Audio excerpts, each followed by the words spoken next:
ദിദിശങ്കതുഷാരാഭം ക്ഷീരോദാർണവസംഭവം നമാമി ശശിനം സോമം ശംഭോർമകുടഭൂഷണം. ഹരേ കൃഷ്ണ. ഇന്ന് ഹിന്ദുമാസമായ ചൈത്രമാസത്തിലെ ചൈത്ര പൗർണമി. ഇന്ന് വൈകിട്ട് 7:06 മുതൽ നാളെ രാവിലെ 7:41 വരെയാണ് ആ ഫുൾ മൂണിനെ നമുക്ക് കാണാനായിട്ട് സാധിക്കുക. അതുകൊണ്ട് തന്നെ ഇന്ന് എല്ലാവരും പാൽപ്പായസം ഉണ്ടാക്കി മട്ടുപ്പാവിൽ വെക്കാൻ മറക്കരുത്. പാൽപ്പായസത്തിന്റെ കൂടെ ഒരു നെയ്വിളക്കും അതുപോലെ ഒരു ലോട്ടയിൽ വെള്ളവും വെക്കുക. പിന്നെ ഒരു ലോട്ടയിൽ കുറച്ച് പാലെടുത്തിട്ട് ഭഗവാന്റെ ആ മന്ത്രം ജപിച്ചുകൊണ്ട് ദതിശങ്കതുഷാരാഭം ക്ഷീരോദാർണവസംഭവം നമാമി ശശിനം സോമം ശംഭോർമകുടഭൂഷണം. അങ്ങനെ ആ ലോട്ടയിലെ പാലെടുത്തിട്ട് നമുക്ക് ചന്ദ്രഭഗവാന് അഭിഷേകം ചെയ്യാം. നമ്മള് അമാവാസി കഴിഞ്ഞിട്ട് 3-ാമത്തെ ദിവസം ആ 3-ാം പിറ ദർശിക്കുമല്ലോ, ചെറിയ ചന്ദ്രകല. ആ ചന്ദ്രകല ശിവഭഗവാൻ അണിഞ്ഞിരിക്കുന്നതാണ്. അന്നു മുതൽ നമ്മൾ പ്രാർത്ഥിക്കുകയാണ്, ശിവഭഗവാനോടാണ് പ്രാർത്ഥിക്കുന്നത്. അങ്ങനെ എല്ലാ ദിവസവും ഓരോ ദിവസവും കഴിഞ്ഞ് 15-ാമത്തെ നാള് ആ ശിവഭഗവാൻ നമുക്ക് ആ പൂർണ്ണ അവതാരമായ ആ കൃഷ്ണനെ കാട്ടിത്തരികയാണ്.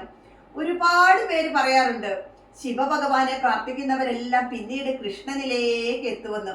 അങ്ങനെ നിങ്ങൾ ഈ തൃതീയ ദിവസം കാണുന്ന ചന്ദ്രനെ നോക്കി ഒന്ന് പ്രാർത്ഥിച്ച് കറക്റ്റ് 15-ാമത്തെ ദിവസം നമുക്ക് കൃഷ്ണൻ പ്രത്യക്ഷമാകും.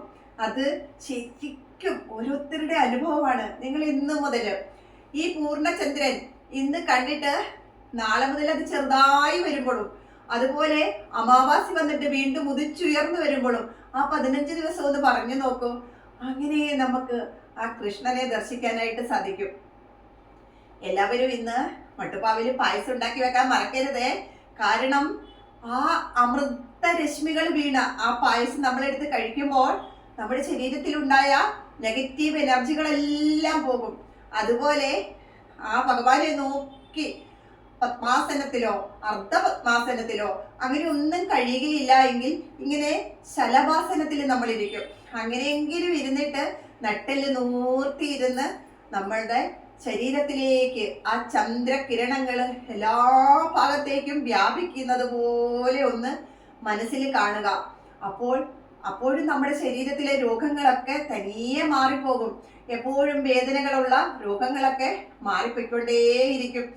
എല്ലാ ദിവസവും ആ ചന്ദ്രനെ നോക്കി നിങ്ങൾ പ്രാർത്ഥിക്കണം. ഇന്ന് മാത്രമല്ല, ഈ 15 ദിവസം ചന്ദ്രൻ ക്ഷയിച്ചുകൊണ്ട് വരുമ്പോഴും 15 ദിവസം ചന്ദ്രൻ ഇങ്ങനെ ഉയർന്നു വരുമ്പോഴും, അതായത് കൃഷ്ണപക്ഷവും ശുക്ലപക്ഷവും, അങ്ങനെ നിങ്ങളൊന്ന് എല്ലാവരും പ്രാർത്ഥിക്കൂ. നമ്മുടെ ശരീരത്തിലെ രോഗങ്ങൾ മാറും.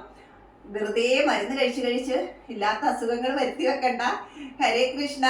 എല്ലാവരും ഇന്ന് കഴിയുമെങ്കിൽ ദേവീ ക്ഷേത്രത്തിൽ പോയിട്ട് അമ്മയ്ക്കൊരു പൊങ്കാല ഇടുകയും ചെയ്യാം.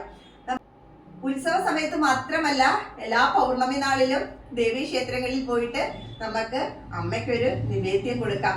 ഇല്ലാത്തവര് നമ്മുടെ വീട്ടിലെ ഗ്യാസിൽ വെക്കാം, അല്ലെങ്കിൽ നമുക്ക് നമ്മുടെ മട്ടുപ്പാവില് അടുപ്പ് കൂട്ടിയിട്ട് വെക്കാം. ഇല്ലെങ്കിൽ ചന്ദ്രദർശനം എവിടെയാണോ കിട്ടുന്നത് ആ സ്ഥലത്ത് നിന്ന് നമുക്ക് ഒരു നിവേദ്യം ഉണ്ടാക്കിയിട്ട് നമ്മുടെ ലക്ഷ്മി നാരായണന്, നമ്മുടെ രാധാകൃഷ്ണന് സമർപ്പിക്കാം. ഹരേ കൃഷ്ണ. ജയ് ശ്രീ രാധേ രാധേ.